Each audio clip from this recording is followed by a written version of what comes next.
ఈ వీడియోలో కాంతి వక్రీభవనం గురించి ఒక ముఖ్యమైన విషయాన్ని నేర్చుకుందాం. అదే సాపేక్ష వక్రీభవన గుణకం.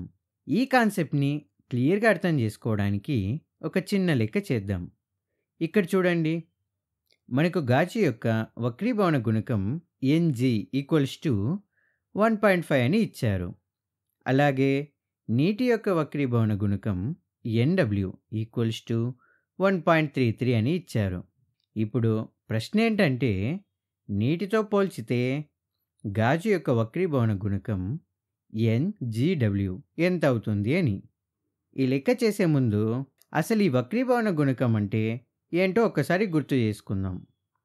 వక్రీభవన గుణకం అనేది కాంతి ఒక యానకంలో శూన్యంతో పోలిస్తే ఎంత నెమ్మదిగా ప్రయాణిస్తుందో చెబుతుంది.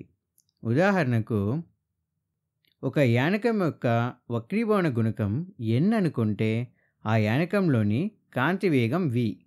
రెండవ యానకం లేదా రిఫరెన్స్ యానకంగా పిలువబడే v రిఫరెన్స్లోని కాంతి వేగం కన్నా n రెట్లు తక్కువగా ఉంటుందన్నమాట. v = v reference by n. ఒకవేళ మనకి ఎటువంటి రిఫరెన్స్ మీడియం అంటే రెండవ యానకం ఇవ్వకపోతే దాన్ని మనం బై డిఫాల్ట్‌గా వాక్యూమ్ అంటే శూన్యంగా తీసుకుంటాం. ఉదాహరణకు ఇక్కడ ప్రశ్నను చూడండి. గాజు యొక్క వక్రీభవన గుణకం ఎన్‌జీ = 1.5. నీటి యొక్క వక్రీభవన గుణకం ఎన్‌డబ్ల్యూ = 1.33 అని ఇచ్చారు. ఈ రెండిటిలో కూడా మనకు రెండవ యానకం ఏదో చెప్పలేదు. అప్పుడు మనం డిఫాల్ట్‌గా రెండవ యానకాన్ని శూన్యంగా తీసుకుంటాం. సరే, ఇప్పుడు మన సమస్యని సాధిద్దాం. మనకు కావాల్సింది ఎన్‌జీడబ్ల్యూ అంటే నీటి పరంగా గాజు వక్రీభవన గుణకం. దీన్ని మనం కాసేపు x అనుకుందాం. అంటే ఎన్‌జీడబ్ల్యూ = x. వక్రీభవన గుణకం నిర్వచనం ప్రకారం యానకంలో కాంతి వేగం v = రెండవ యానకం v రిఫరెన్స్లోని కాంతి వేగం బై n. దీని ద్వారా గాజులో కాంతి వేగం అంటే vg = vw/x. అంటే గాజులో కాంతి వేగం స్పీడ్ ఇన్ గ్లాస్ నీటిలో కాంతి వేగం అంటే speed in water divided by x అవుతుంది.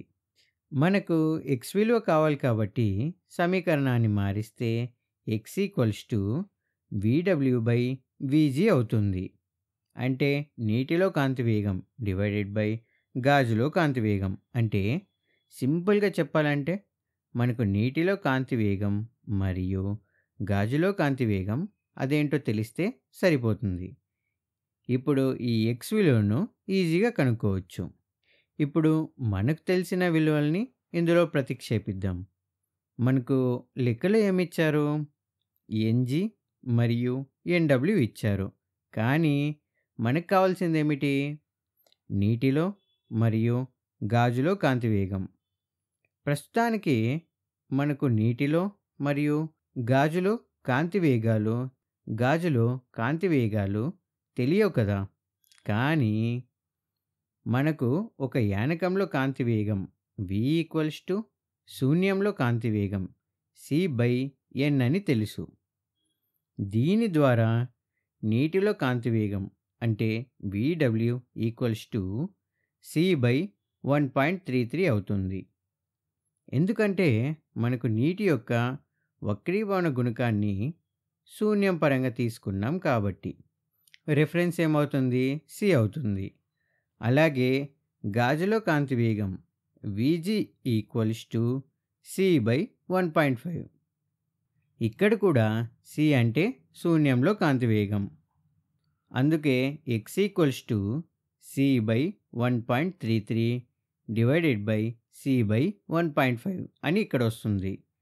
ఇక్కడ ఒక భిన్నము డివైడెడ్ బై ఇంకొక భిన్నం ఉంది కదా. దీన్ని మనం ఇలా కూడా రాసుకోవచ్చు. x = c/1.33 * 1.5 divided by c ఇలా కూడా రాసుకోవచ్చు. ఎందుకంటే ఒక భిన్నాన్ని ఇంకో భిన్నంతో భాగించాలంటే హారంలో ఉన్న భిన్నం యొక్క విలోమంతో లవంలో ఉన్న భిన్నాన్ని గుణిస్తే సరిపోతుంది. ఇప్పుడు పైన ఉన్న సి మరియు కింద ఉన్న సి క్యాన్సిల్ అయిపోతాయి. అది క్యాన్సిల్ అయినాక మనకు ఇంకేం మిగిలింది? x equals to 1.5 divided by 1.3. దీన్ని మనం క్యాలిక్యులేట్ చేయగలిగితే మనకొచ్చే ఆన్సర్ ఏంటి? సుమారుగా 1.13 ఇది వస్తుంది. ఇదే మనకు కావాల్సిన ఆన్సర్ కూడా. అదేంటి? x equals to 1.13. ఇప్పుడు ఈ వచ్చిన ఆన్సర్ని గమనించండి. దీని నుండి మనం ఒక జనరల్ ఫార్ములాని తయారు చేయగలమా? క్షుణ్ణంగా చూస్తే మనకి చివరికి మిగిలింది ఏమిటి? 1.5 డివైడెడ్ బై 1.33. అంటే ఇక్కడ 1.5 అంటే అర్థం ఏంటి? అది గాజు యొక్క వక్రీభవన గుణకం. దాన్నే మనం NG అంటున్నాం. మరి 1.33 అంటే అదేంటి? అది నీటి యొక్క వక్రీభవన గుణకం NW అని అంటున్నాం. అంటే x which is equals to NGW. అంటే x equals to NG by NW అని అర్థం. ఇప్పుడు మనం సాపేక్ష వక్రీభవన గుణకం యొక్క సూత్రాన్ని రాబట్టాం. ఒక యానకం పరంగా రెండవ యానకం యొక్క వక్రీభవన గుణకాన్ని తెలిపేదే సాపేక్ష వక్రీభవన గుణకం. ఇక్కడ NGW అనేది సాపేక్ష వక్రీభవన గుణకం. దీన్ని బట్టి చూస్తే మనం ఒక బండ గుర్తు లేదా ఒక సూత్రాన్ని ఫిక్స్ అయిపోవచ్చు. ఎలా అంటే ఒక ఫార్ములా లాగా. ఎప్పుడైనా సరే పరీక్షల్లో మిమ్మల్ని వక్రీభవన గుణకం అంటే రెండవ యానకం పరంగా మొదటి యానకానికి N12 అని అడిగితే కన్ఫ్యూజ్ అవ్వకుండా సింపుల్గా N1 డివైడెడ్ బై N2 వేసి మీరు సాల్వ్ చేస్తే సరిపోతుంది.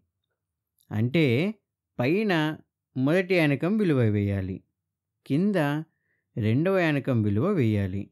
ఈ చిన్న లాజిక్ గుర్తుపెట్టుకుంటే చాలు. ఇలాంటి లెక్కలన్నీ చిటికెలో చేసేయచ్చు.